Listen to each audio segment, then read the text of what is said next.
Know your why. Yeah, these are unique times for buying a house.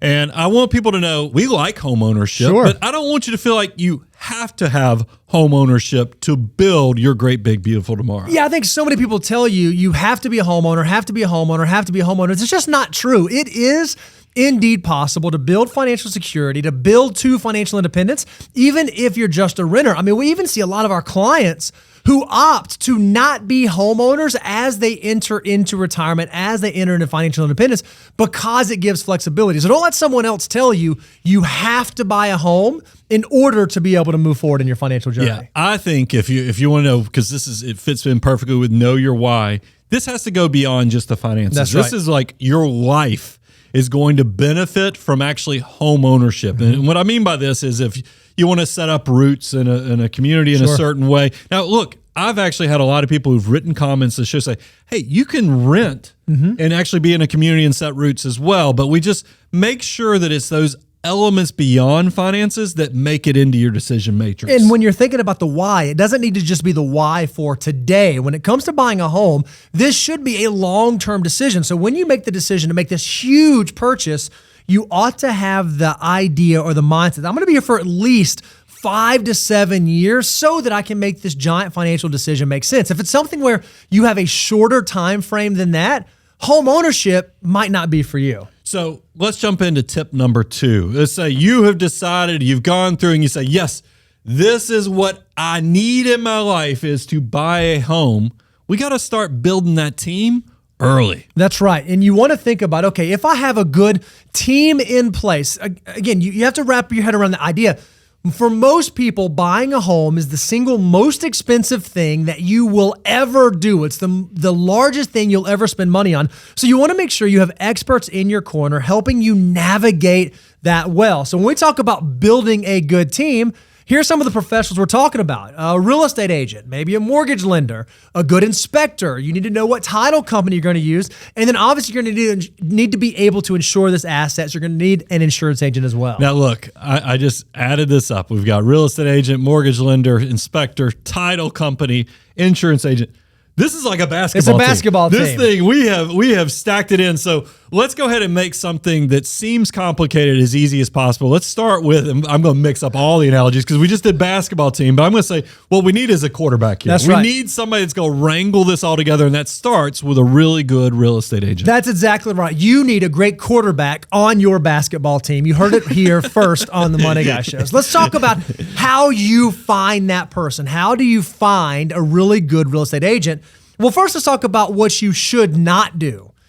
Don't just use a friend. Now, don't mishear us. If you have a friend that's a real estate agent, we're not saying don't use them necessarily, but you want to make sure that the person you're using is actually going to work in your best interest. Again, this is a huge purchase, a huge decision. You want to make sure that you do it right. And so you don't want to just use a friend simply because there's a relationship connection there. And you might not just want to use someone that some random website like Zillow recommends that you use. Yeah, so let's jump into how you actually do this, because I've done it both ways, by the way. I've had some real estate agents that you're like, oh man, this seemed like almost a part-time gig and they're just collecting a commission check. And then I've had other agents that, knock it out of the park. Cow, I still am using some of these agents that I think are just world-class. And that's why we wanted to put together a list so you can make sure you end up on the world-class side of this. And the first thing is, go get a referral. Talk to people. If you have somebody in your sphere of influence that you know is buying and selling real estate, go ask them, who do you work with that you're really impressed with on the real estate agent side? And another thing you can do is look at reviews. And if you can't find anyone that has like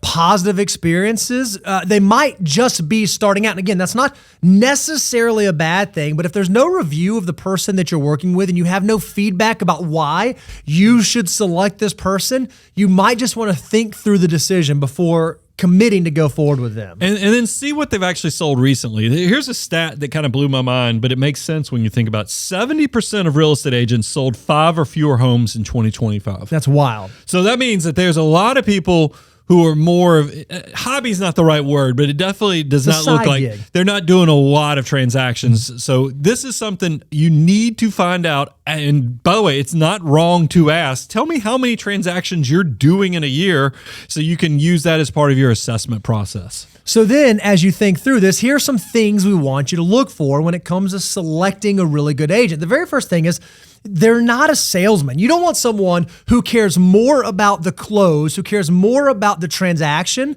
than they do the person who's actually involved in the transaction. You want someone who's actually going to be an advocate for you through the process. Yeah, I mean, I think about some of my good real estate agents. They've helped me with the contracts. They've helped me with inspections. They've helped me, fill in when I'm trying to figure out things. And they really are the most versatile player when you're figuring out who your folks are. And they even will help you. What I think is a good real estate agent, they'll even try to help you find reasons not to buy the property. Right. Yes, they have a conflict of interest potentially because they get paid by the transaction. But a really good agent is going to be your advocate, not get caught up in that conflict. And that's why pay attention to, are they telling you where the warts are on this property that you're looking at as well? Yeah, you want a real estate agent that can communicate very easily with you, but is also willing to answer your questions. So if you want to know a little money guy insider tip on how to kind of suss this out, ask your real estate agent questions like this. Hey, what do you most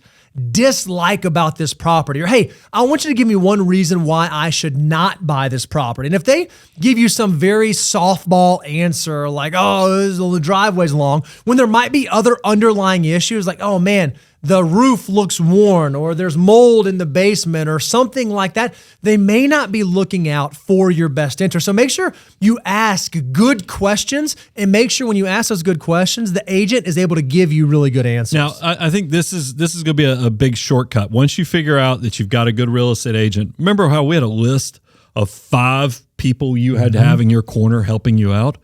A good real estate agent is going to, and I'm going to use an old school term, Rolodex, or they're going to have the numbers for a lot of those other players that you need to have in your corner. So lean into that. Ask you, and you can use that as part of the interview process. Hey, are you going to be able to help me find a good mortgage broker? Are you going to be able to help me find a good title company? These things are important, and it's all part of your due diligence process. Now, when you think about mortgage brokers specifically, this can be a great resource to help you shop around for the best deals. They can help you find potentially significantly discounted rates compared to what your initial quote might be. So a broker is going to shop a number of different lenders for you. So it's not a bad person to have in your corner. Again, if you don't know a broker, you don't have a relationship, if you have a really good real estate agent, a really good quarterback on your team, they will likely be able to help you find the broker that can work in your best interest. And I've already kind of given the point about having a good real estate agent. I would also tell you, don't procrastinate. That's right. You do not need to just sit on your hands. Don't wait until the last minute. You're going to find out real estate is an illiquid transaction. And so time is one of those things where you're going to need to have extras, because we're going to show you need to get some things in order, get your ducks in a row, but you also need to have time to find the right property, because it's not an easy overnight process. So you need to be prepared and do a lot of work on the front end. And a great thing is if you can start the conversation with a real estate agent early enough, it's also going to allow you to figure out how you work with this person. So perhaps you start with an agent and you determine they're not the right person. If you figure that out early enough in the process, you can then make an adjustment that's a better fit for you.